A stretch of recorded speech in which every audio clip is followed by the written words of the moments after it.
Seguimos en Noticias 3.0. El invitado de hoy es un diputado nacional.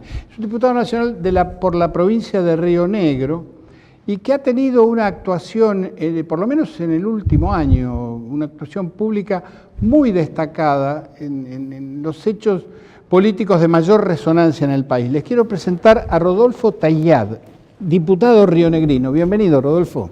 Muchas gracias. Un gusto tenerte aquí.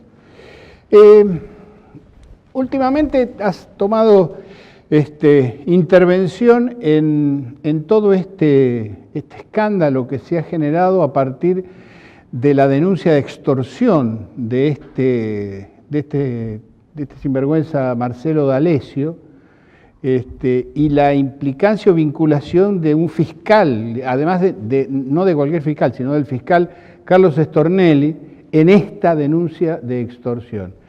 ¿Cuál es tu visión general del tema en primer lugar? Bueno, en primer lugar, digamos, por supuesto que no soy el protagonista de lo que está ocurriendo, lamentablemente, porque nosotros venimos alertando sobre estas maniobras desde, diría, agosto del año pasado, cuando tomó conocimiento público la causa de Cuadernos. Ya señalábamos que había maniobras extorsivas, aprietes por parte del juez y el fiscal. Pero ¿Sobre bueno, quiénes en ese caso eran? Sobre los primeros detenidos, sobre Barata, los primeros detenidos políticos y los primeros detenidos empresarios. Barata, particularmente, y después Carlos Wagner, el propio, digamos, primo del presidente, que no estuvo detenido, pero también declaró como arrepentido. Esto es un desfile de arrepentidos del primer minuto en la causa, y de hecho la ley del arrepentido dice que los testimonios de los arrepentidos o las declaraciones de los arrepentidos no son prueba, son, digamos, una forma de llegar a una prueba, pero no son prueba por sí mismo. Y esta causa está sustentada exclusivamente sobre eso. Nosotros venimos señalando esto sin ningún éxito, como tampoco tienen éxito los defensores, los abogados defensores de las personas que están involucradas en la causa, que están inclusive algunos que están detenidos. Y tuvo que aparecer un empresario, digamos, que con valentía se animó a ponerle un freno a esto, un empresario, uno más extorsionado en esta causa, y sobre eso empecé, digamos, a plantear lo que veníamos planteando siempre, nada más que ahora con mayor evidencia, digamos, empírica. Básicamente tienen registros fílmicos, registros de audio, absolutamente está todo documentado, el proceso extorsivo, y en realidad me parece que las principales, si se quiere, figuras de esto son el propio empresario extorsionado y su familia, que son los que con valentía decidieron documentar esta extorsión.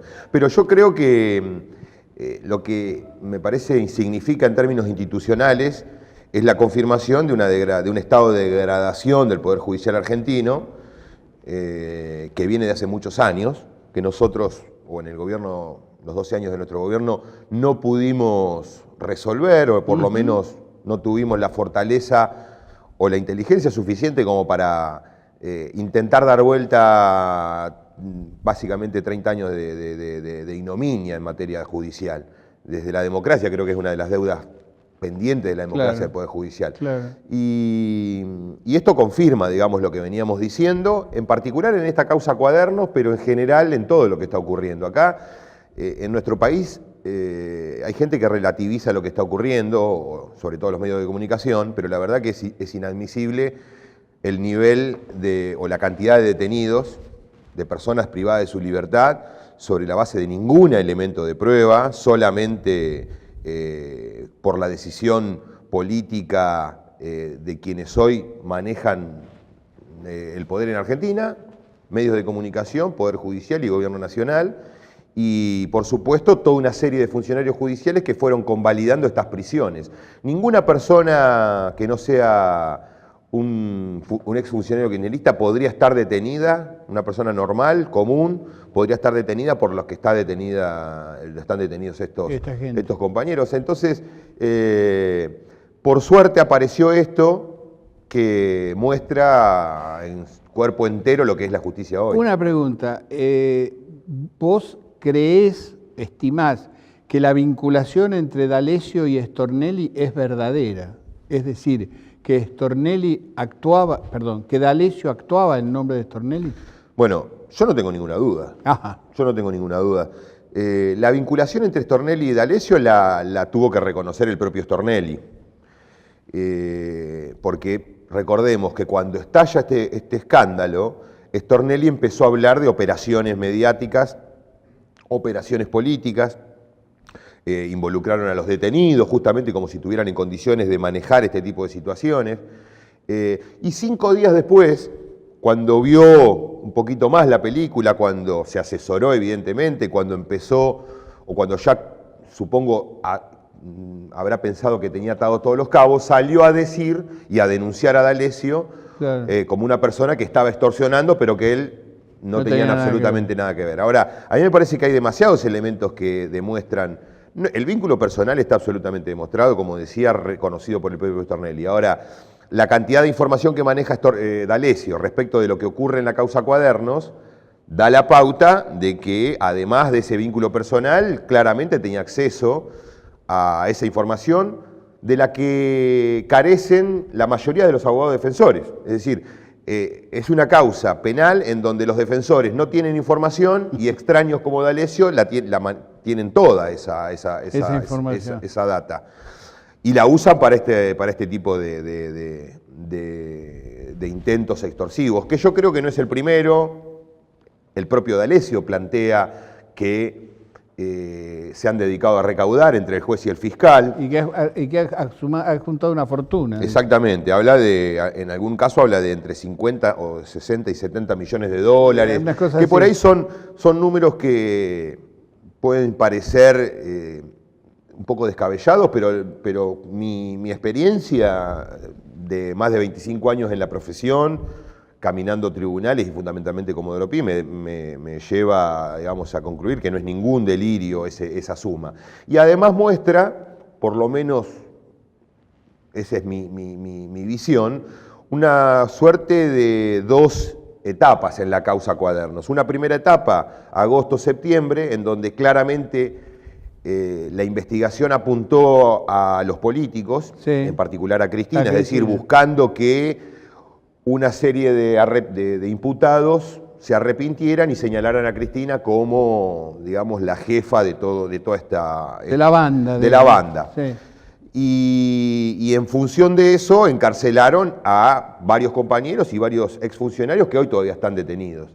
La segunda etapa, evidentemente, es la etapa recaudatoria, porque luego empiezan a aparecer los grandes empresarios. Está bien, en una primera etapa estuvo Wagner, como decíamos hoy, Calcaterra, sí, pero después empiezan a aparecer los más grandes de Argentina, sí, Eurnequian, sí, Paolo Roca, evidente, y el propio D'Alessio habla de cuánto le sacaron a Roca, cuánto le sacaron a Eurnequian. Entonces me parece que esas son cuestiones que necesariamente tienen que abrir una investigación en algún lado. En Comodoro Pi, en alguna fiscalía, la propia procuración, en algún lado se tiene que investigar si lo que dice D'Alessio es cierto, por afuera de cualquier otra causa. Juicio, exacto. Me entiendo. Ahora, ¿cómo se llega a esta situación? Digamos, ¿cómo se llega a una situación donde hay un poder judicial, el Poder Judicial Federal, que arma una causa con una fotocopia, sí, por un lado? Por otro lado, aparece un fiscal vinculado a un extorsionador, con el cual parece tener por lo menos una relación muy cercana. Y encima aparece una tercera figura, que es Daniel Santoro, el periodista, como representante de la otra pata de la... Bueno, ¿cómo se explica? ¿Cómo se explica? Bueno, esto se explica porque desde hace 30 años el Poder Judicial... fundamentalmente hay un punto de inflexión que es 1992. En ese año, Carlos Menem impulsa la reforma de los tribunales, una reforma procesal que generó un montón de cargos nuevos. Tribunales orales, los tribunales orales no existían hasta ese momento. Sí, señor.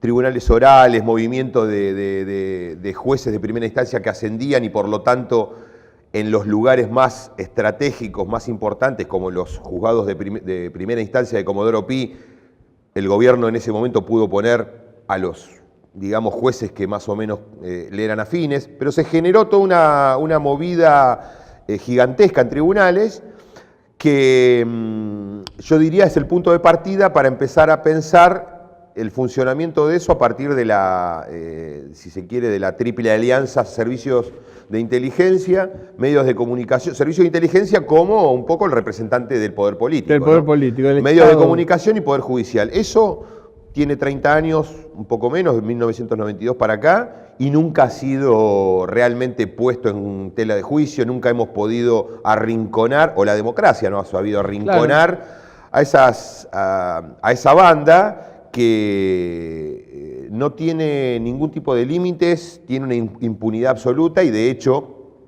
lo que ocurrió con Stornelli es un ejemplo, es decir, cuando Stornelli sale a decir en los primeros momentos que esto se trataba de una operación, Berreta dice, él estaba confiado en que todo este sistema de poder lo iba a encubrir, lo iba a tapar y que iba a terminar probablemente detenido hasta el propio juez que lo investigaba. Eso seguramente, y de hecho hoy están haciendo intentos procesales para traer la causa de Dolores a algún juzgado de Comodoro Pi. Entonces, el nivel de impunidad con el que se manejaron todos estos miembros de esta alianza es absoluto y además muy difícil yo diría casi inexpugnable, porque en definitiva, el último lugar a donde uno tiene que recurrir para lograr conocer la verdad de algún hecho es la justicia, y si la justicia está, en connivencia con los medios que por ahí te generan el daño, te arman la noticia falsa con la que después te arman la causa, sí. En definitiva no tenías ninguna posibilidad, o hay muy pocas posibilidades de entrarle a ese sistema. Nosotros tuvimos, creo, digamos, no lo planteo como autocrítica, sino como una revisión de lo que ocurrió en nuestro proceso. Nosotros tuvimos la posibilidad de generar un cambio radical en eso cuando Cristina gana con 54% las elecciones en 2011. Y tampoco se pudo, tampoco soy, digamos, no soy el indicado para aseverar por qué. Sí sé que el intento que se llevó adelante en 2014, que es la democratización, el famoso paquete de leyes de democratización del Poder Judicial, ya era tarde, digamos. En ese momento cuando se quiso, eran leyes que tenían un sentido de transformación. Por ahí no eran las definitivas, por ahí había que hacer muchas cosas más, pero era un camino. Ese paquete de leyes duró 5 minutos. La justicia, la corte, distintos tribunales declararon inconstitucional la mayoría de las leyes.